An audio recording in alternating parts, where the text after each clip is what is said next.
नमो भगवते वासुदेवाय।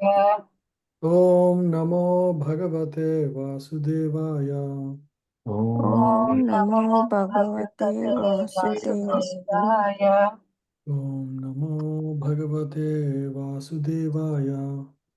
ॐ नमो भगवते वासुदेवाय। Yeah, so 8th chapter, questions by Parīkṣit Maharaj. So we discussed 8 verses in the last session. So in this first section, Parīkṣit Maharaj inspires Sukadeva Goswami to speak Harikatha. Again, of course, there was already, similar thing that happened in the, first canto, second chapter, and even first chapter. But again, Parīkṣit Maharaj glorifies or inspires Sukadeva Goswami, speaking about the benefit of hearing. That is the main thing. Okay, and he also asks about Narad Muni's preaching exploits. Narad Muni is the guru of Vyasadeva. Generally, a disciple will be very excited to speak about the glories of their guru. So Vyasadeva's guru is Narad Muni. In fact, if you look at Bhagavatam, in every canto Narad Muni is there.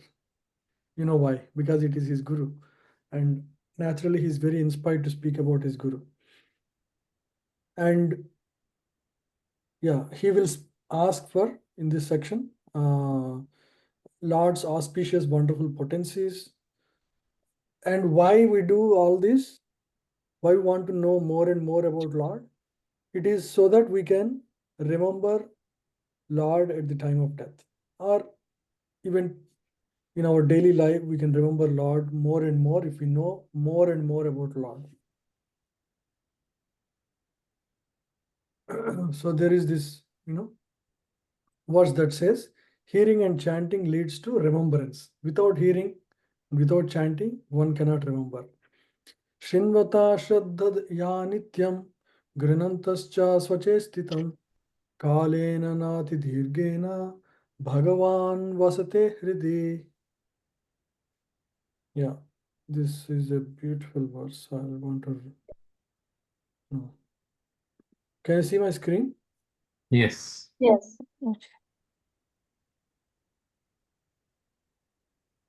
Kalena adidirgena. Within very short time. Kalena means time. Adidirgena means very, very short time. Na adidirgena means very short time. Yeah. Persons who hear Srimad Bhagavatam regularly and are always taking the matter very seriously will have the personality of Godhead Sri Krishna manifested in their hearts within a short time. So this is the boon of Srimad Bhagavatam study. Why it does, how it works? Pravishta Karnarandrena. By entering the ear holes, what it does. Swana bhava saroruham dhunoti samalam krishnaha salilasya yata sharat. Yeah. So what happens when the sound incarnation, Bhagavatam is sound incarnation of Lord Krishna. So the sound incarnation of Lord Krishna, the supreme soul, Srimad Bhagavatam, enters into the heart of self-realized devotee, sits on the lotus flower of his loving relationship, and thus cleanses the dust of material association, such as lust, anger, and hankering. So these things will go away. Thus, it acts like autumnal rains upon pools of muddy water. In the, you can notice that in the rainy season, when there is a lot of downpour of rain, the pools of water are always going to look muddy. The dust is never settled. But when in the autumn season, in July, August, in India especially, because seasons come at different intervals in different places. So in the autumn season, when there are only slight raindrops, generally the muddy water, the dust of the muddy water goes down and clear water can be seen when the rain is very less. So just like that, when one hears Krishna Katha, Lord enters the heart of the devotee and starts cleaning the dust of the unwanted things of lust, anger, and hankering, and one can experience the Supreme Lord's supreme bliss very easily. This is another beautiful verse. A pure devotee of the Lord, whose heart has once been cleansed by the process of devotion service, never relinquishes the lotus feet of the Lord, Krishna, for they fully satisfy him, as a traveler is satisfied at home after a troubled journey. When a traveler travels for business reasons, especially in the past, like 100 years ago, people were traveling a lot for especially businessmen. They would go on, on a ship for Europe, and they sell their goods and come back. But the journey is very troublesome, and because high waters are very turbulent, the whole journey is very miserable. And going to a different place, you have to arrange for food, water, take care of health. Nobody is going to be there to serve you. So the business, of course, you may make a lot of money, but the journey itself is troublesome and the stay itself is painful. But after the traveler earns money, he returns back, he will tell, no, I'll not go. This is the last time I'm going. I had enough of it. I'll stay home and peacefully stay, and I'll not go back. But again, when time comes, they'll go back. However, just like how a traveler, when he's back home, he feels relaxed and settled, right, from the troubled journey. Similarly, a person who is who has taken the shelter of Lord Krishna and performs devotion service, he will never want to relinquish the lotus feet of the Lord once, just like coming home, right? Once a traveler comes home after a troubled journey, he feels very satisfied.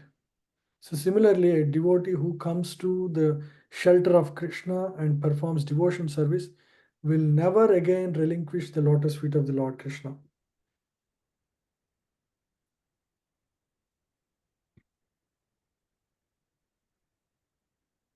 Yeah, so now let's start the questions.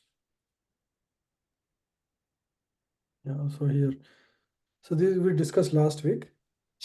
The question is, from here on next, I believe like 20, there are at least 20 questions asked by Parīkṣit Maharaj. And these are,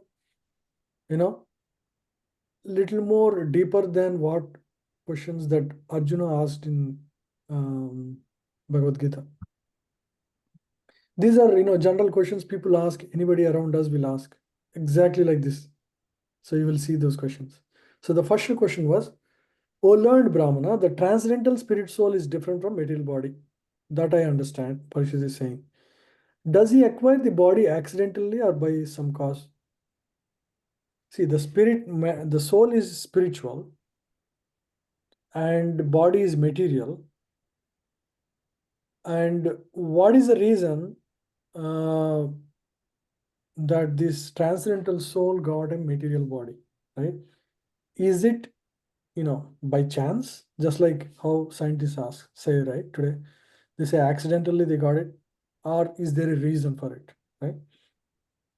That's the first question he asks. First thing he observes that these two are very, orthogonal things, spirit, soul, and matter. How the spirit soul, which is transcendental, acquired a material temporary body? How at all, what happened? That's the first question. So this also we discussed last week. With the Supreme Lord, from whose abdomen the lotus stem sprouted, right? So Garbhodak Sai Vishnu, from whose navel sprouts a lotus, lotus flower, on the seat of whom, on the seat of which, on the seat of which Lord Brahma is going to perform tapas. He is going to be born and performs tapasya. So from whose abdomen the lotus stem sprouted, is possessed of a gigantic body according to his own caliber and measurement. Then, what is the specific difference between the body of the Lord and those of common living entities? Is another interesting question.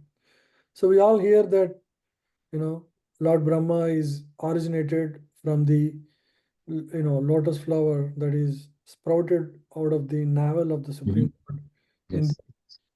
in the Garbha ocean.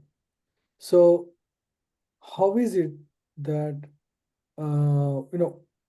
generally, if for a man a boy or a girl is born, or a woman, a girl or a boy is born, generally the characteristic of the living entity that is born out of something has the same characteristics.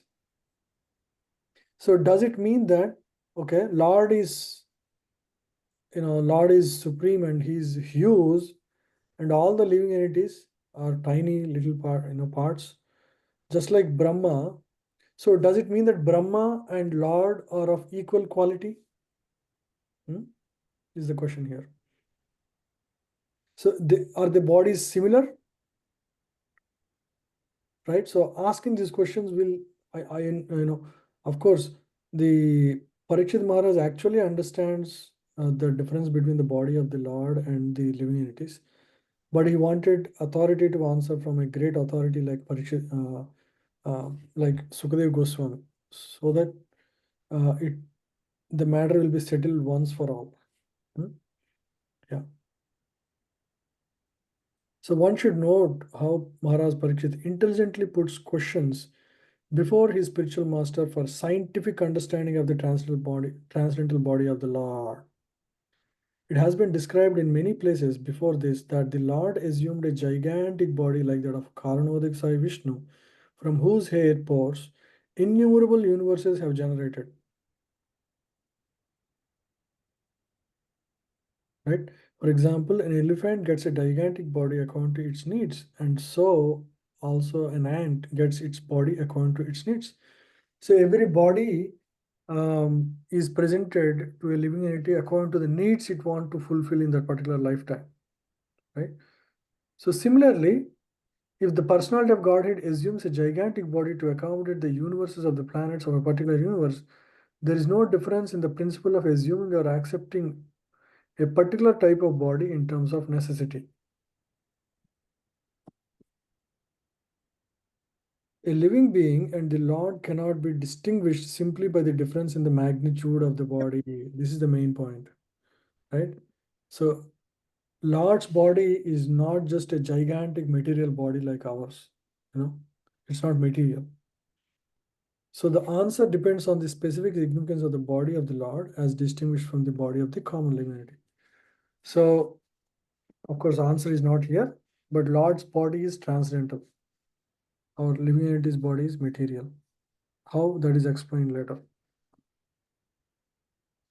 Now we can read the verses. Ajah srijati bhutani अजस्रजति भूतानि bhutatma yad anugraha भूतात्मा यदनुग्रहात् tadrisheyena tadrupam तदृशेन तद्रूपम् nabhi padma samudbhava. Padma समुद्भव.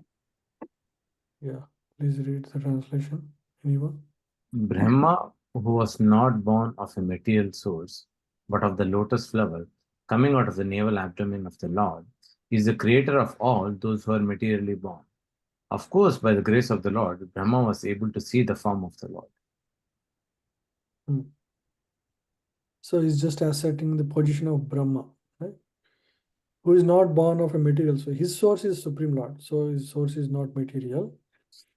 He's the creator of all those who are materially born, but he is the source of everything that is materially born, right? His source is not material, but everything that emanates from him is all material. Yeah, continue. Brahma was completely dependent on the mercy of the Lord because after his birth, he could create living beings by the Lord's grace only, and he could see the form of the Lord. Whether the form seen by Brahma is of the same quality as that of the Brahma is a bewildering question. And Maharaja Parīkṣit wanted to get clear answers from Srila Sukadeva Goswami. Yeah.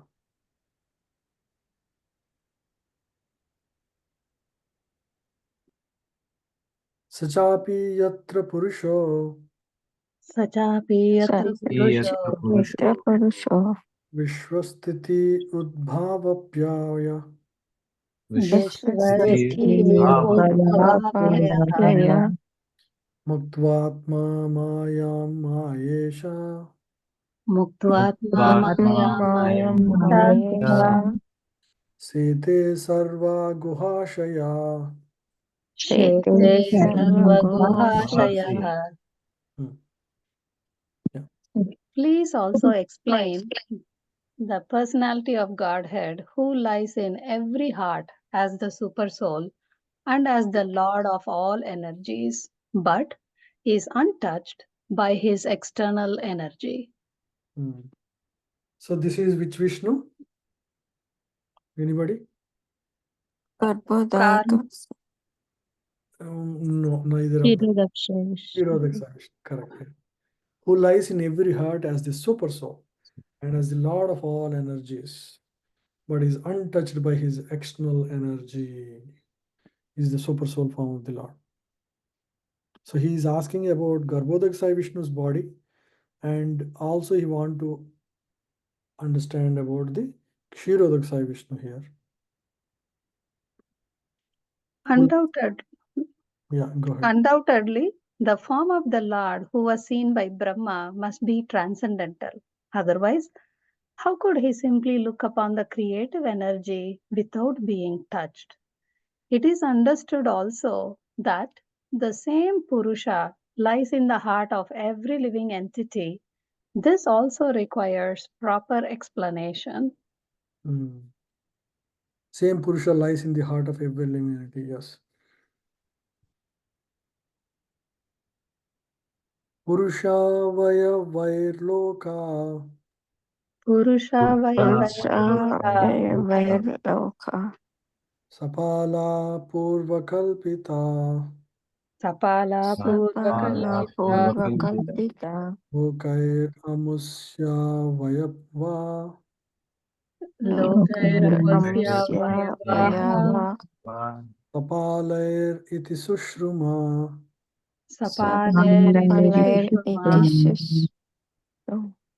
iti sushruma. Iti Sushruma. Please read. O learned Brahmana, it was formerly explained that all the planets of the universe with their respective governors are situated in the different parts of the gigantic body of the Virat Purusha. I have also heard that the different planetary systems are supposed to be in the gigantic body of the Virat Purusha. But what is their actual position? Will you please explain that? So Parīkṣit Maharaj is not just happy hearing, okay, in this body of the Virat Purusha, all these various planets and all these various governors of the various planets are situated. He want to know exactly what is their position and role, what is their function. He wanted to understand that. So he's asking about those details, right? So we understand this is all not just, Vedic knowledge is not just made up, it is the factual knowledge, right? And everything has a real in charge and real function. So, it's like science. So the Parīkṣit Maharaj is inquiring this so that Sukadeva Goswami will explain and the whole world will have this knowledge about how everything is working in this material world. Yavan kalpo vikalpo va Yavan kalpo vikalpo va yatha kalo numichyate yatha kalo numiyate bhuta bhavya bhavachabdha bhuta bhavya bhavachabda ayurmanam cha yatsata. ayurmanam cha yatsataha.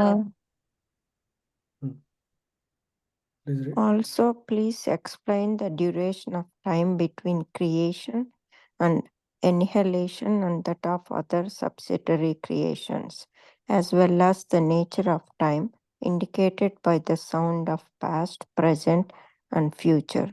Also, please explain the duration and measurement of life of the different living beings known as the demigods, the human beings, etc., in different planets of universe. Right. So time operates differently in different planets, right? In Brahmaloka, 1 minute is equal to like a lifetime here. So time is very different in different levels of existence. Even within the material world, time acts very differently, right? So somebody's life term is only like a single day. There are like several flies that come upon rainy season. During rain time, there are these many flies that come, light flies. They don't exist the next day. Their lifetime is only a single day. So like that, in that single day, they perform all the activities. They raise their kids, they grow, they become old, and they die. So it's like that. So time is a very powerful entity, and it acts differently in different planetary systems, and within the planetary system also it acts according to different bodies, right? So how exactly time works, that is what Parīkṣit Maharaj is inquiring here, right? Please explain the duration and measurement of life of different living entities known as demigods, the human beings in different planets of the universe. How the lifetime of demigods is different from that of different other living entities, right? For example, 6 months on Earth is equal to half day, or a day in the place of Swargaloka, right? So that's why we have this Uttarayana and Dakshinayana. Uttarayana is when sun is moving in the northern hemisphere. That is the daytime for demigods. All the various demigod centered worship is done in that season, starting from Sankranti every year from January 15th, around January 15th till July, sometime like that. Yeah. So that's the daytime for demigods. In the night time, there is no celebrations. Not many celebrations again until December or so. Yeah. So how different lifetimes work in different planetary systems? Yeah, please read this. Past, present, and future are different features of time to indicate the duration of life for the universe and all its paraphernalia, including the different living beings in different planets. Kalasyanugateryatu Kalasyanugateryatu lakshatenvi brihatyapi Lakshatenvi Bruhatyapi yavatya karma gatayo Yavatya Karma Katayo drisher dvijasattama. Yadrishe Dvijasattama. Yeah, please read. O purest of the Brahmanas, please also explain the cause of the different durations of time, both short and long, as well as the beginning of time following the course of action. So he want to understand, why different durations of times exist in different planetary systems. Yeah, time is a very powerful factor. Time is the cause of change. Time is not just measure of change. Time causes many things everything that happens in this world is caused by time. So you want to understand the time factor better. Yashmin karma samavayo Yasmin Karma Samavayo यथा येनोपगृह्यते यथा येनोपगृह्यते गुणानां चैव Gunanam गुणानां Gunanam चैव परिणामम् अभीष्पताम्. परिणामम् अभीप्सताम्. Yeah. Then again, kindly describe how the proportionate accumulation of the reactions resulting from the different modes of material nature act upon the desiring living being, promoting or degrading him among the different species of life, beginning from the demigods down to the most insignificant creatures. So he wants to understand how karma works. Kindly describe how proportionate accumulation of reactions resulting from different modes of material nature act upon the desiring living entity, promoting or degrading him. Sometimes it promotes, sometimes it degrades him among different species of life. Even on the One who understands these principles will be very careful in terms of his actions. Yeah, please read. even on the very planet where we are now living, there are restrictions upon the entrance of foreigners into a country where the citizens are more prosperous. For example, the American government has many restrictions for the entrance of foreigners from less prosperous countries. The reason is that the Americans do not wish to share their prosperity with any foreigner who has not qualified himself as a citizen of America. Similarly, the same mentality is prevailing in every other planet where there are more intelligent living beings residing. The higher planetary living conditions are all in the mode of goodness, and anyone desiring to enter the higher planets like the moon, sun, and Venus must qualify thoroughly by activity in complete goodness.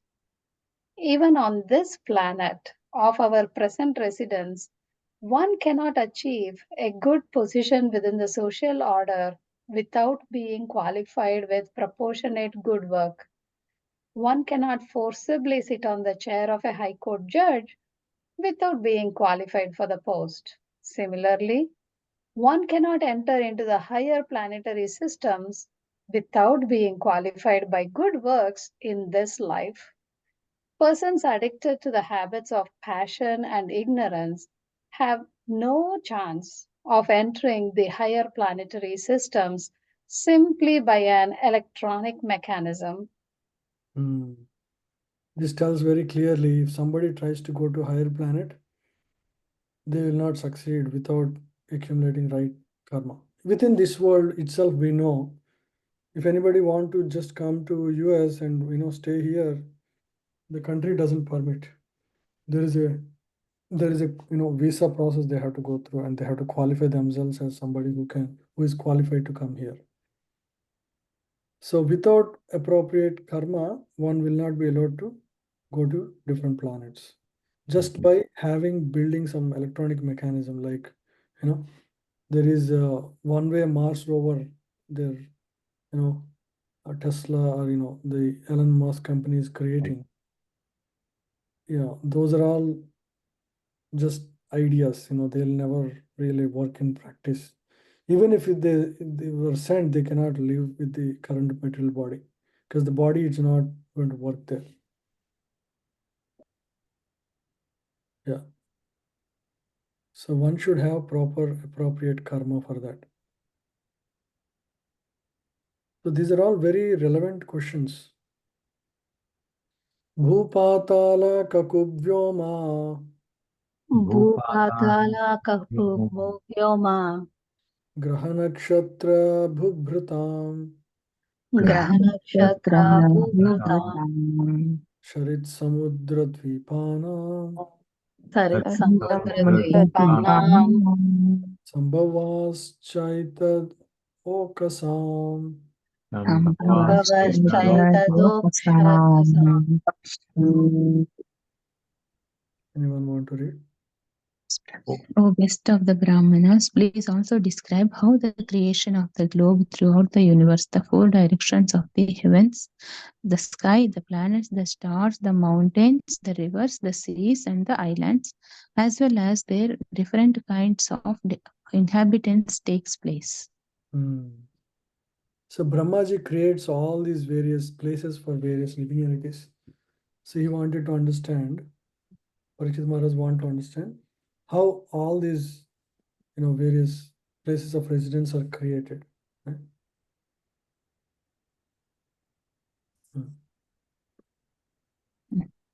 By the law of the Lord, no place is vacant. But the creatures of one particular place are different from those of other places. Even in human society, the inhabitants of the jungles or the deserts are different from those of the cities and villages. They are so made according to different qualities of the modes of nature. Such adjustment by the laws of nature is not blind. There is a great plan behind the arrangement. Maharaja Parīkṣit requests the great sage Sukadeva Goswami to explain all these authoritatively in accordance with the proper understanding. Maharaj Parīkṣit want to understand, authoritatively by hearing from Sukadeva Goswami. Yeah, so there is no place vacant in the material existence. Everything has life. Sometimes we may not understand, we may not see, but that doesn't mean that it doesn't exist. No, living entities do not exist. Everywhere there are living entities in the material existence. Pramanam andakosasya Pramanam Andakosasya bahyabhyantara bhedata Bahyabhyantara bhedata mahatam chanucharitam Mahatam Chanucharitam varnashrama vinischaya. Varnashrama Vinishchaya. Also, go ahead, Prabhuji. No, go ahead, Mataji. Also, please describe the inner and outer space of the universe by specific divisions, as well as the character and activities of the great souls, and also the characteristics of the different classifications of the castes and orders of social life. So he wanted to understand the activities of great souls and the guna karma vibhagasya, the four social orders and four orders of life. Maharaja Parīkṣit is a typical devotee of Lord Krishna, and as such he is anxious to know the complete significance of the creation of the Lord. He wants to know the inner and outer space of the universal form. It is quite fitting for the real searcher of the knowledge to know all about this. Those who are of the opinion that the devotees of the Lord are satisfied with the mere sentiments can find in the inquiries of Maharaj Parīkṣit good lessons as to how inquisitive a pure devotee is to know things in their true perfection. Yeah. So a pure devotee is not just happy with superficial understanding. They want to know perfectly how everything works.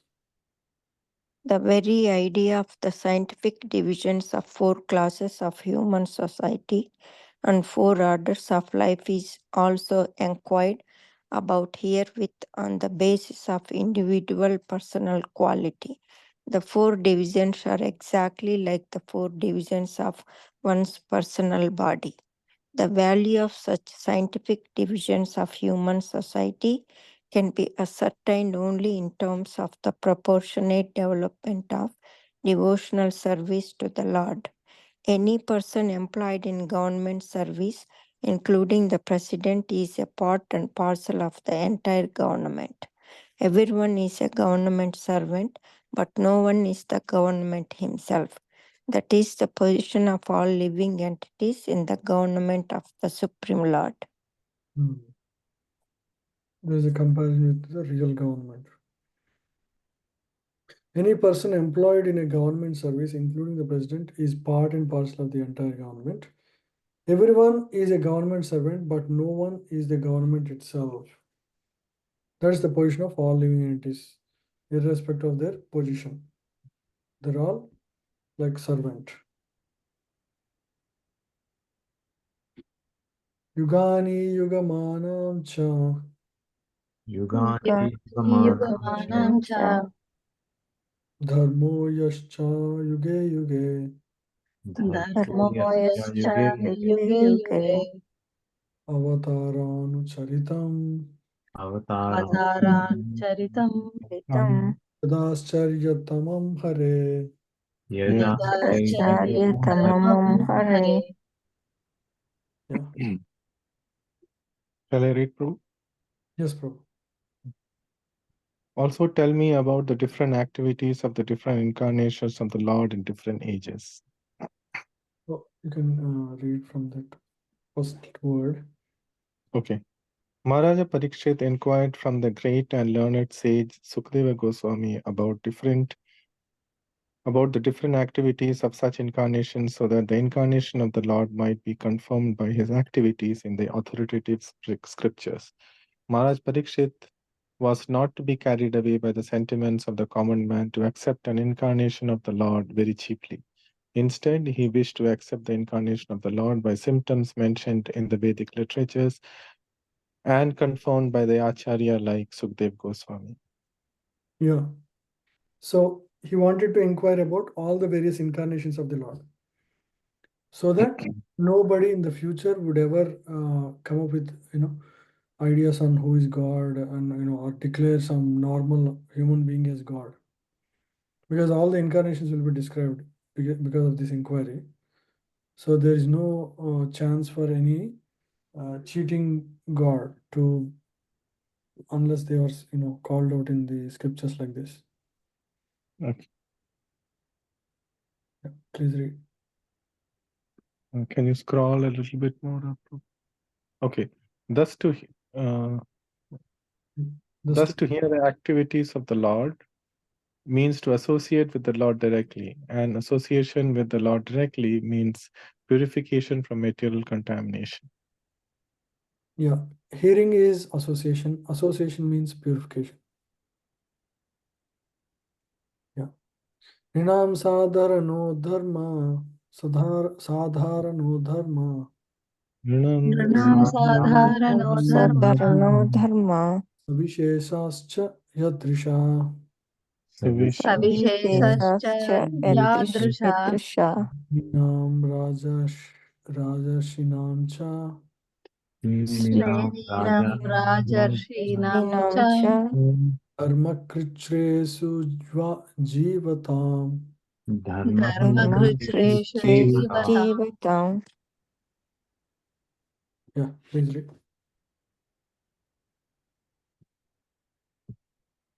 Please also, yeah, go ahead, Prabhuji.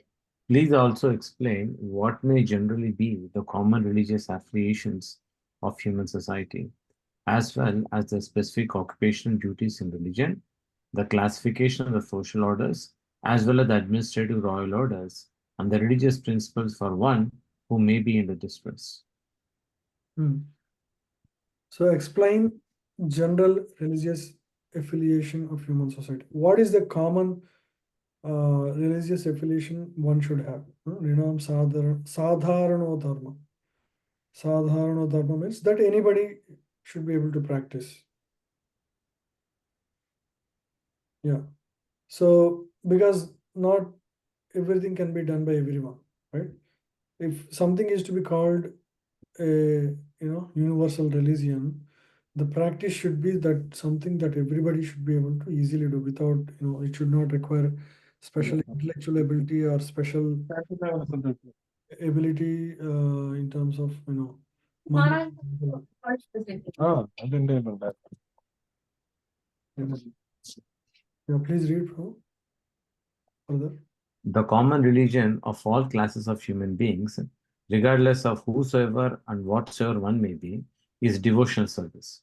Even the animals may be included in devotional service to the Lord, and the best example is said by Sri Vajrangaji, or Hanuman, the great devotee of Lord Sri Rama.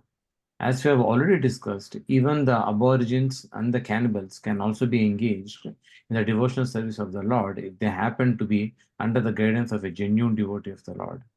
In the Skanda Purana, there is a narration that a hunter in the jungle became the most enlightened devotee of the Lord by the guidance of Sri Narada Muni. Therefore, devotional service to the Lord can be equally shared by every living being. Yeah. So devotion service to the Lord is something that requires no qualification. Even the aborigines can do that. Even a hunter can become a saint. It has the least qualification and the highest benefit also, right? So the aborigines can become the purest devotees. Simply they have to remember the name of the Lord all the time. That's it. Yeah, please read. People following the principles of devotional service to the Lord can never be put into difficulty, and thus there cannot be any question of apadharma or religious in distress. Religion in distress. Generally, there is um, there is general religion that everybody should be able to do, and then there is swadharma and apadharma, right? So sadharma means what is something that everybody can do, right? Devotion service comes into swadharma. What is apadharma? Temporarily there is a situation, and because of which we deviate from the swadharma. We cannot perform swadharma. So temporarily until you become normal, you can yeah. So until you become normal, you can perform apadharma. For example, sometimes if a soldier is wounded in a war zone, the first aids sometimes need to amputate the hand or leg at the very instant. Generally, if the same thing were to happen outside, they'll go through a lot of tests and then consent, and then finally the person goes to the operator theater for actual operation after a couple of weeks. But apadharma means something that you can do because of the urgent necessity of the time, right? Like fixing a soldier who is about to die with a wound in a war, right? So there is no time to think about what is the best thing to do at the time. So that's called apadharma. And for a devotee, apadharma, there is no apadharma. Suppose you have some bad time going on because of various say planetary combinations. Your time is not very peaceful. Now you should not perform some demigod worship to get rid of your problems. You should still continue to worship Lord Krishna, because Lord Krishna can do everything that any demigod can do. So for a devotee, there is no apadharma. So that's the point of this.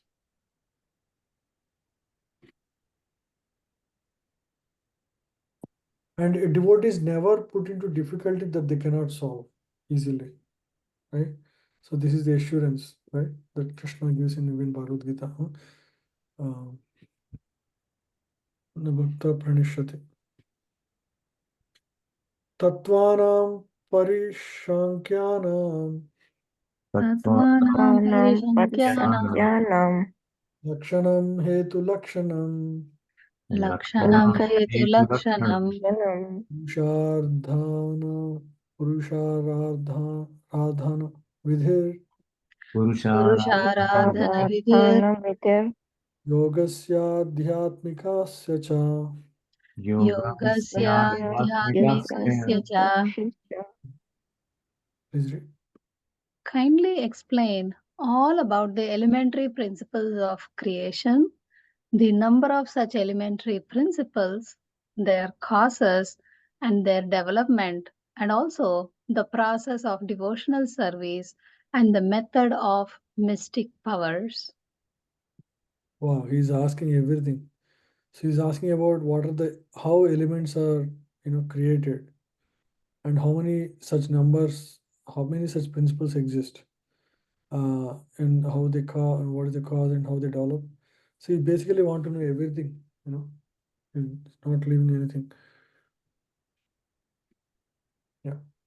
Yogeshwaraishwarya gatir Yogeshwaraishwaryagatir kastu yoginam Lingabhastu yoginam Yoginam vedopaved dharmanam Vedopaveda dharma Dharmanam itihasa puranayo. Itihasa Puranayo. Please read. What are the opulences of the great mystics, and what is their ultimate realization? How does the perfect mystic become detached from the subtle astral body? What is the basic knowledge of the Vedic literatures, including the branches of history and supplementary Puranas? Okay. So what are the opulences of great mystics? What is their ultimate realization, right? What does the greatest mystic yogi can realize at the most? Anybody want to answer?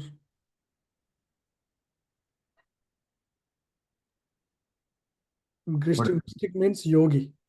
A person who performs yoga perfectly.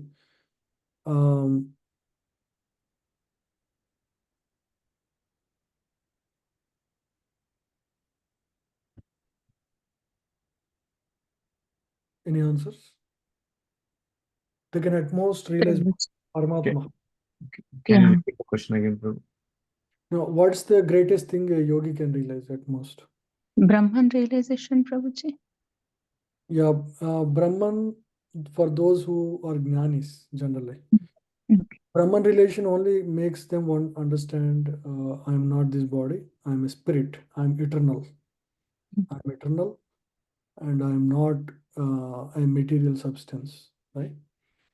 Beyond Okay. the material substance, beyond the spiritual understanding that I'm spirit, mystic yogis, right? Mystic yogis means those who perform Ashtanga yoga, right? Yama, Niyama, Asana, Siddhi. Siddhis, yeah. So what is their realization of God? Paramatma realization, Prabhuji. They realize that God's existence is as Paramatma, and He's all powerful. Right? So they see Paramatma in everywhere, Prabhuji. Paramatma everywhere. Yeah, in every living entity, they see Paramatma. Every body is a temple. Yeah. So how does the perfect mystic become detached from the subtle astral body, it's because he understands that they are not even they're not this gross body nor the subtle body. They are subservient to the Paramatma within the heart, right? What is the basic knowledge of the Vedic literature, including the branches of history means Puranas, and the supplementary Puranas? Yeah. You want to understand in summary all the Vedic literatures. She is not leaving any subject. Yeah. Please read. Prabhuji. The Yogeshwara or the master of mystic powers can exhibit 8 kinds of wonders of perfection by becoming smaller than the atom or lighter than a feather, getting anything and everything he desires, going anywhere and everywhere he likes, creating even a planet in the sky, etc. There are many Yogeshwaras having different proficiencies in these wonderful powers. And the topmost of all of them is Lord Shiva.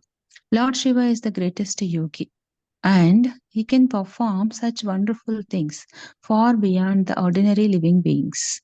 The devotees of the Lord, the Supreme Personality of Godhead, do not directly practice the process of mystic powers, but with the grace of the Lord, his devotee can defeat even a great Yogeshwara like Durvasa Muni, who picked a quarrel with Maharaja Ambarish and wanted to show the wonderful achievements of his mystic powers. Maharaj Ambarish was a pure devotee of the Lord, and thus, without any effort on his part, the Lord saved him from the wrath of Yogeshwara Durvasa Muni, and the latter was obliged to beg pardon from the king. Similarly, at the time of Draupadi's precarious position, when she was attacked by the Kurus, who wanted to see her naked in the open assembly of the royal order, the Lord saved her from being stripped by supplying an unlimited length of sari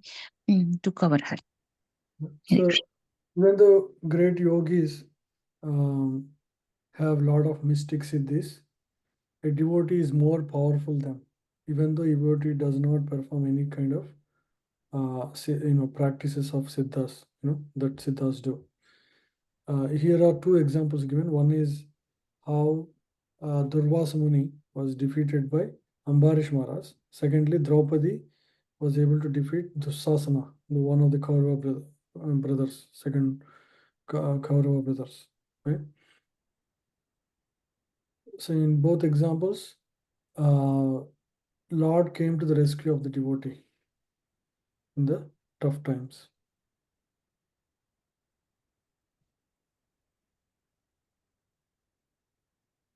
I think we can stop here. So these are further questions. So in this way, so many questions are asked about, the details about Paramatma realization.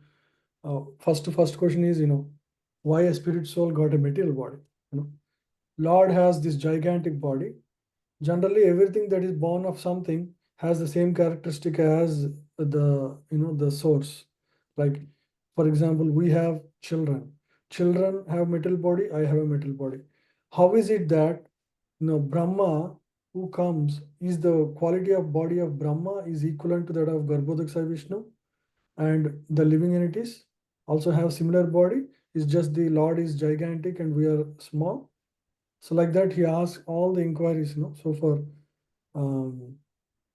are all very practical questions. A lot of people will have these kind of questions, right? So that's why Bhagavatam is going to answer everything that people have ever asked about spiritual, generally people have in spiritual life. So we'll continue from 21st verse next week. Okay. Sure. So one thing, before a couple of you have joined, I'm planning to move this class to morning times in the morning, either 10:30 or 11. I'll confirm time, so that if you have any other engagement in the afternoon, we can continue. The reason we kept in the afternoon session was because sometimes temple events happen in the morning, but I realized that if temple event is there, it doesn't matter. We cannot have anything that day, either in the morning or in the afternoon. So I thought, let's have something in the morning itself, so that people have time to rest if they need to sleep or something after lunch. Yeah? So that's why I'm planning to move this session to morning 10:30 or 11. And most of you said you are fine with that. I hope others are fine with that too. So which day, Prabhu? Are you saying Sunday? Yeah, Sunday, Prabhu. Sunday, I have food truck service, Prabhu, on alternate weekends. Alternate. Yeah, but I think I should be able to take it from phone when I'm. Yeah, but if you are on service, you can hear online maybe. Yeah, that's what I'll do. 1 week. Yeah. So that way, it frees up by afternoon, by 12 o'clock, you're freed up. You can do whatever you like to plan. Okay, so we'll move this class to anybody else. Kalindi Priti Mataji, is that okay with you? I think okay, Prabhuji. We'll come back from service Sunday by 9:30, 9 o'clock, 9, something like that. Yes, Prabhuji. I think okay, Prabhuji. Okay. We are missing Sridhar Gopal, Prabhu. Wow, busy. He went outside, Prabhuji. Okay. Yeah. Okay, Mataji. Yeah, Hare Krishna. Thank you all. Thank you, Hare Prabhuji. Krishna. Thank you, Prabhuji. Hare Krishna. Hare Krishna.